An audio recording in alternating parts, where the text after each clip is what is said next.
Shalom saudara-saudara, sesama anggota tubuh Kristus yang diberkati dengan karunia-karunia rohani dari Allah. Semoga saudara semua masih tetap bersemangat untuk berjalan bersama Kristus setiap hari. Dan kiranya Allah sumber damai sejahtera selalu melimpahkan kasih dan kebaikannya bagi kita. Mari kita segera memulai saat teduh pagi ini dengan doa dan ucapan syukur. Tuhan Allah kami, Bapa Surgawi kami yang penuh kasih, kami bersyukur buat kehidupan kami yang baru hari ini. Kami bersyukur atas napas kehidupan yang Engkau berikan. Kami mau memulai hari ini dengan duduk diam di bawah kaki-Mu untuk mendengarkan firman-Mu. Berbicaralah kepada kami ya Bapa, dan ajarilah kami tentang kebenaran-kebenaran-Mu. Berikanlah kami hati yang bisa mengerti dan ketaatan untuk melakukan kehendak-Mu. Terima kasih ya Bapa. Dalam nama Tuhan Yesus Kristus, kami berdoa dan mengucap syukur. Amin. Saudara yang terkasih, kuburan adalah sebuah tempat di mana mimpi-mimpi berhenti dan prestasi-prestasi berakhir. Di kuburan terdapat banyak orang yang terbaring dengan penyesalan akibat hal-hal yang tidak berhasil dicapainya, dan seringkali hal itu disebabkan karena terlalu cepat menyerah. Saat Tuhan membentuk kita dalam rahim ibu kita, Tuhan telah merancangkan hal-hal yang indah untuk kita. Dia telah menetapkan masa depan yang cerah bagi kita. Tuhan begitu mengasihi kita sehingga Ia memberikan yang terbaik bagi setiap orang. Sayangnya, kita sering kali berjalan keluar dari kehendak Tuhan yang baik dan sempurna. Seperti yang telah disebutkan di awal renungan, terlalu cepat menyerah bisa menjadi salah satu penyebab kita keluar dari kehendak Tuhan. Terlalu cepat menyerah membuat kita meragukan potensi yang telah ditaruh Tuhan di dalam diri kita. Terlalu cepat menyerah membuat kita melepaskan pegangan iman kita kepada Tuhan.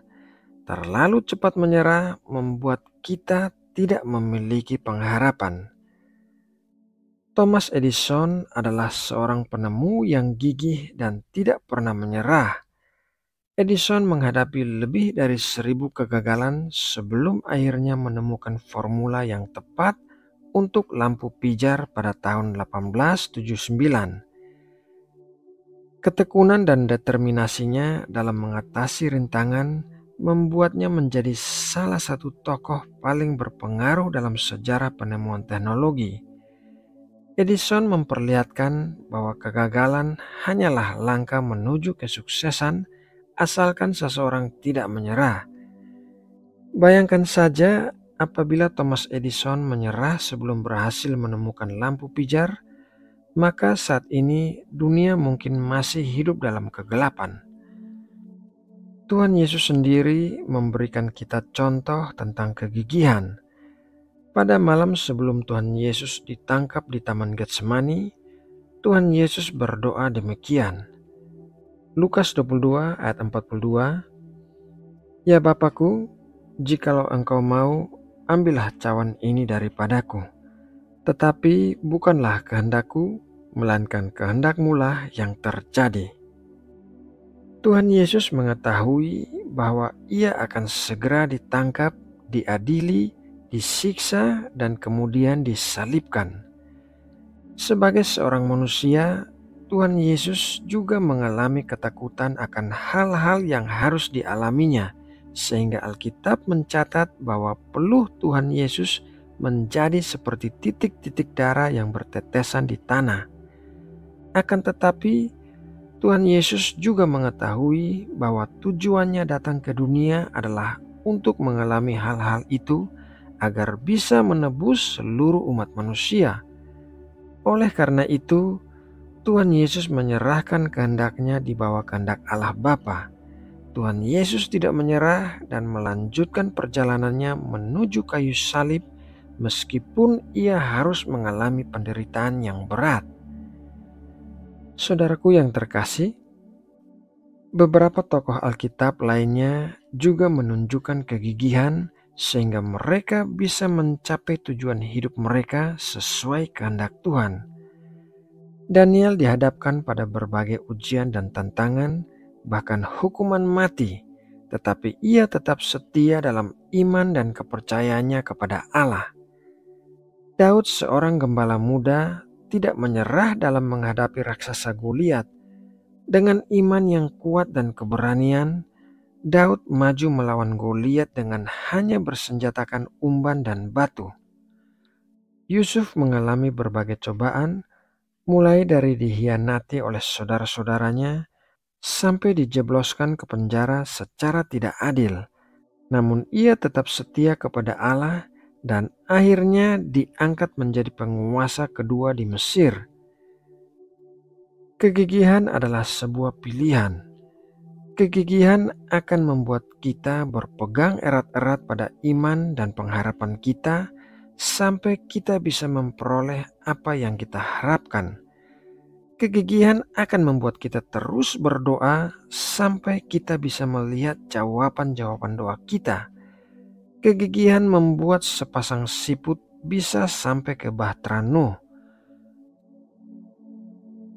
Nah, saudaraku yang terkasih, demikianlah renungan firman Tuhan pagi ini.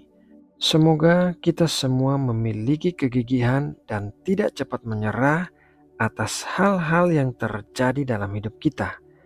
Marilah kita meletakkan iman dan pengharapan kita di dalam Tuhan Yesus Kristus, karena Ia adalah Allah yang setia kepada firman-Nya. Mari kita berdoa untuk menutup renungan ini. Bapa Surgawi, terima kasih atas firman-Mu pagi ini yang mengajarkan kami agar jangan terlalu cepat menyerah. Bentuklah kami menjadi orang-orang yang memiliki kegigihan untuk berpegang erat-erat dalam iman dan pengharapan kepadamu. Engkaulah sumber kekuatan dan pertolongan kami. Pagi ini kami berdoa memohon tuntunan-Mu dalam segala kegiatan yang akan kami lakukan hari ini. Tuntunlah kami di dalam kehendak-Mu dan ajarilah kami untuk melakukan perintah-perintah-Mu. Pakailah hidup kami untuk memancarkan kasih Kristus kepada sesama kami, dan pakailah kami untuk menjadi berkat bagi orang-orang lain. Saat kami lemah, berikanlah kami kekuatan. Saat kami sakit, berikanlah kami kesembuhan. Dan saat kami berkekurangan, bukakanlah pintu-pintu berkat untuk mencukupkan kami. Terima kasih ya Bapa. Kami berdoa bagi kesejahteraan kota tempat tinggal kami dan bangsa Indonesia yang kami kasihi. Kiranya Engkau melindungi dan memberkati bangsa kami. Kiranya Engkau mencurahkan roh pertobatan di Indonesia sehingga banyak orang berbalik dari jalan-jalan yang jahat untuk mencari kebenaran-Mu. Berkatilah Indonesia dengan keamanan di seluruh penjuru negeri, dan berkatilah para pemimpin Indonesia dengan hikmat dan kebijaksanaan untuk memerintah dan mengambil keputusan bagi bangsa ini. Terima kasih ya Bapa. Dalam nama Tuhan Yesus Kristus, kami berdoa dan mengucap syukur.